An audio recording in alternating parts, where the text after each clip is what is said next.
अगर आपको है कहीं इंटरव्यू के लिए जाना तो इस वीडियो को ज़रूर देख लेना। इसे कहा जाता है HR राउंड 1 स्क्रीनिंग या फिर HR इंटरव्यूइंग। हेलो दोस्तों, मेरा नाम है प्रसन्न। स्वागत करता हूँ फिर एक बार आप सबके अपने चहीते YouTube चैनल पर जिसका नाम है प्रसन्न चैनल। अगर आजकल आप कहीं इंटरव्यूज़ के लिए जा रहे हैं लेकिन आपको पता नहीं है, आप डरे हुए हैं, सहमे से हैं क्योंकि HR आपको इंटरव्यू में क्या पूछने वाला है, अगर आपको इसकी नॉलेज नहीं है तो आज का वीडियो आपको ज़रूर हेल्प करने वाला है। या फिर आपने कोई टेक्निकल राउंड क्लियर कर लिया है और आपको ये बताया गया है कि अब नेक्स्ट राउंड जो है वो HR राउंड है या फिर ऑपरेशंस राउंड है या फिर कोई फाइनल राउंड ऑफ इंटरव्यू है और आपको पता नहीं है कि वो उसमें क्या सवाल पूछ सकते हैं और उसके क्या जवाब देने हैं जिससे आप उस राउंड को क्लियर कर पाएँ। तो आज हम इस वीडियो में ये डिस्कस कर लेंगे। या फिर आप कोई वर्क फ्रॉम होम इंटर्नशिप कर रहे हैं या फिर आपकी ये पहली इंटर्नशिप है, लेट्स से दूसरी इंटर्नशिप है, लेकिन आपको पता नहीं है कि जो HR राउंड होता है या फिर फर्स्ट राउंड ऑफ इंटरव्यू होता है या फिर लेट्स से जो फाइनल राउंड ऑफ इंटरव्यू होता है, तो इसमें HR या फिर कोई ऑपरेशंस का बंदा आपको क्या सवाल पूछेगा और आपको इसके क्या जवाब देने हैं। वैसे मोस्टली तो यही सवाल होते हैं, एक आध दूसरा बदल सकता है। तो दोस्तों झट से बढ़ते हैं वीडियो की तरफ। मैं आपका ज़्यादा टाइम नहीं लूँगा और फिर मिलेंगे वीडियो के पार मेरी पर्सनल ओपिनियन के साथ। तो सबसे पहला सवाल जो आप स्क्रीन पर है वो है, please tell me something about yourself और walk me through your profile. अब इसे डिटेल में अंडरस्टैंड कर लेते हैं। तो इस सवाल का मतलब ये है कि आपको आपकी पर्सनल इन्फॉर्मेशन देनी है, लेकिन ऐसी इन्फॉर्मेशन देनी है जो आपने रेज्यूमे या फिर CV पर लिखी हुई है। मतलब आपका नाम, फिर आपका जो भी एजुकेशन है वो, एक्सपीरियंस, लोकेशन यानी आप कहाँ पर रहते हैं और आपकी हॉबीज़ क्या है।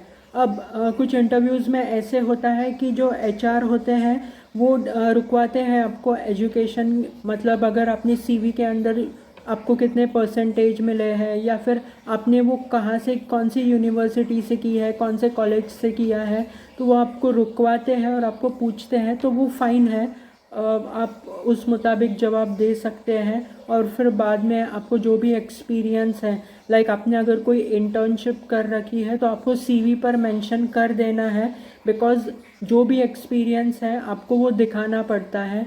तो आप CV पर मेंशन कर सकते हैं। और फिर जो भी आपने काम किया है, लाइक जो भी इंटर्नशिप में वो आपको पूछेंगे वो तो आप बता सकते हैं। अगर नहीं पूछते हैं तो फिर आगे लोकेशन, लाइक आप प्रॉपर कहाँ से हो या फिर अभी यहाँ पर रह रहे हो, वो रीज़न आपको पूछते हैं कई बार HR, तो वो आप बता सकते हैं। और फिर जो आपकी हॉबीज़ है, लाइक सिंगिंग, डांसिंग, जो भी है आप बता सकते हैं। तो ये होता है पहला सवाल। अब बढ़ते हैं दूसरे सवाल की तरफ। तो दोस्तों दूसरा सवाल है थेरोटिकल क्वेश्चंस। तो अब इसे डिस्कस कर लेते हैं कि थेरोटिकल क्वेश्चंस यानी क्या है। तो दोस्तों थेरोटिकल क्वेश्चंस को मैं आपको डिटेल में एक्सप्लेन करता हूँ। लेट्स से आप सपोज़ एक HR इंटरव्यू के लिए आए हैं, तो HR जॉब के लिए आए हैं, तो बेसिक से सवाल like what is recruitment, recruitment के कौन से 2 टाइप्स है, like what are the types of recruitment.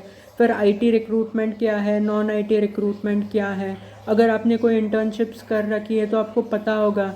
फिर लाइक कोई प्रोफाइल को लेकर पूछ सकते हैं कि जावा फुल स्टैक डेवलपर में कौन से स्किल्स होते हैं कंसिडर करने के लिए, नेसेसरी स्किल्स कौन से हैं और ऑप्शनल कौन से होते हैं।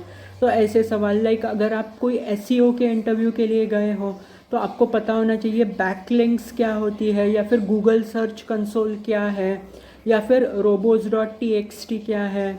तो ऐसे बेसिक से सवाल होते हैं। लेट्स से आप कंटेंट राइटिंग के लिए मतलब आप गए हो कंटेंट राइटिंग या फिर कॉपी राइटिंग के रोल के लिए, तो फिर ब्लॉग को कैसे लिखते हैं और लाइक की डिप्रेशंस क्या होते हैं उसमें, ऐसे सवाल। या फिर आप अगर ईमेल मार्केटिंग के इंटरव्यू के लिए गए हो तो आपने व्हाट इज़ कंटेंट क्रिएशन या फिर मेलचिम्प को कैसे इस्तेमाल करना, डिज़ाइन के लिए गए हैं तो आपको पूछ सकते हैं कि अडोब फोटोशॉप आपने इस्तेमाल किया है क्या, या फिर आप कैनवा इस्तेमाल करते हैं। तो इससे जुड़े हुए बेसिक से सवाल। वीडियो एडिटिंग के लिए गए हैं तो क्या आपने अडोब प्रीमियर प्रो को इस्तेमाल किया है, इलस्ट्रेटर, लाइट रूम, या फिर आप दाविंसी रिजॉल्व, कैपकट जैसे सॉफ्टवेयर्स को यूज़ करते हैं, या फिर जो भी आपने InShot यूज़ किया है। तो जो भी ऐसे बेसिक से सवाल होते हैं और इससे जुड़े हुए सवाल, तो ये होता है थ्योरेटिकल क्वेश्चंस। अब बढ़ते हैं थर्ड सवाल की तरफ।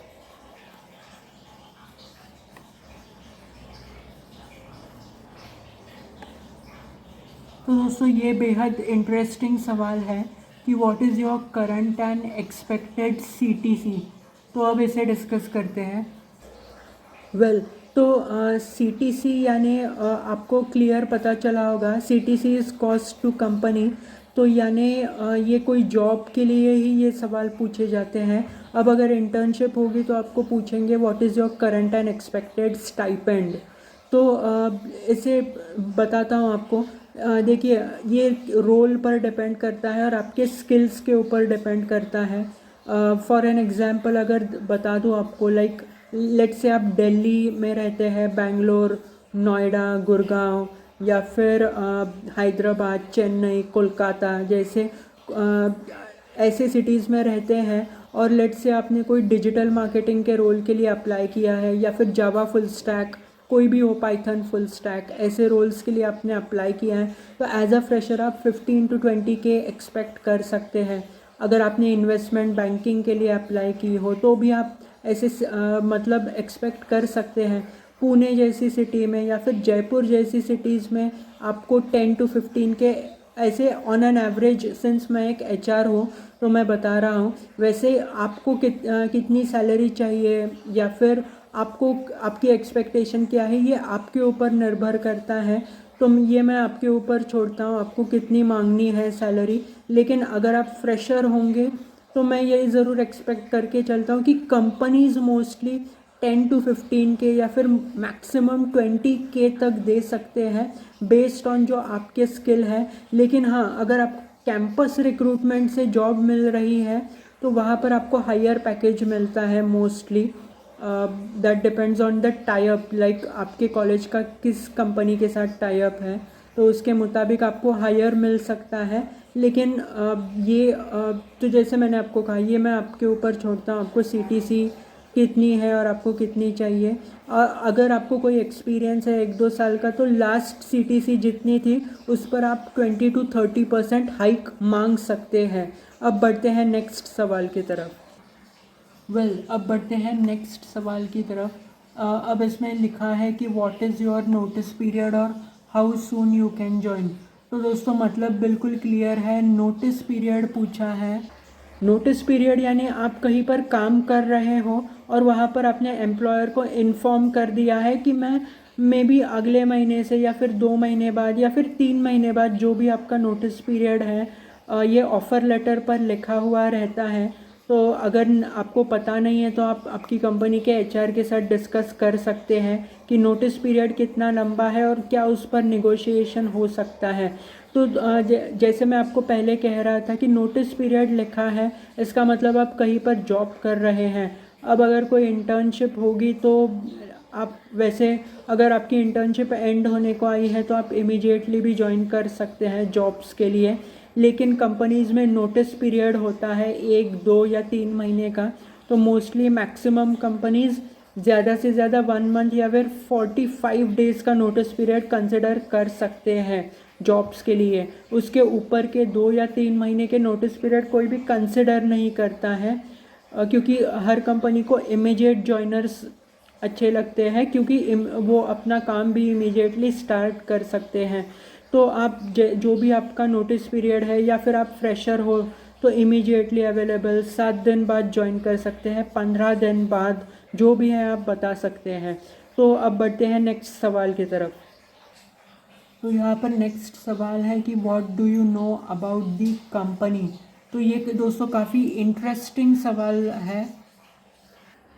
तो what do you know about the company, यानी मतलब बिल्कुल साफ़ है, आपको कंपनी की वेबसाइट को देख लेना है। और मैं ज़रूर आपको ये सजेस्ट करूँगा, कोई भी हो, लाइक आप जॉब कर रहे हैं, इंटर्नशिप कहीं पर कर रहे हैं, घर से हैं, ऑफिस से हैं, जो भी है, तो आप हमेशा कंपनी की वेबसाइट को ज़रूर चेक करना। इससे आपको पता चलता है कि वो कंपनी क्या कर रही है।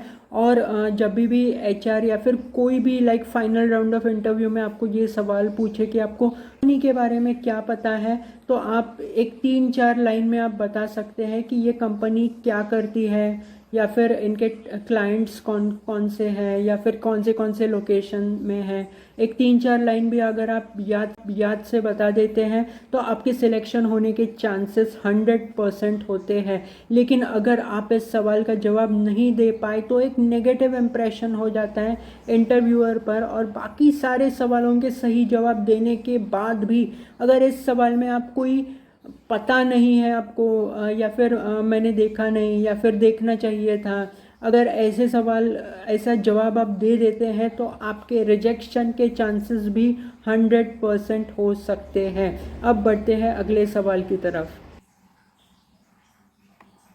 तो दोस्तों आखिरी सवाल अब आते हैं इस पर, why should we hire you. तो ये भी एक काफ़ी इंटरेस्टिंग सवाल है। तो दोस्तों ये जैसे मैंने आपको पहले ही कहा, काफ़ी इंटरेस्टिंग सवाल है और कई सारे एचआर्स इसे पूछते हैं।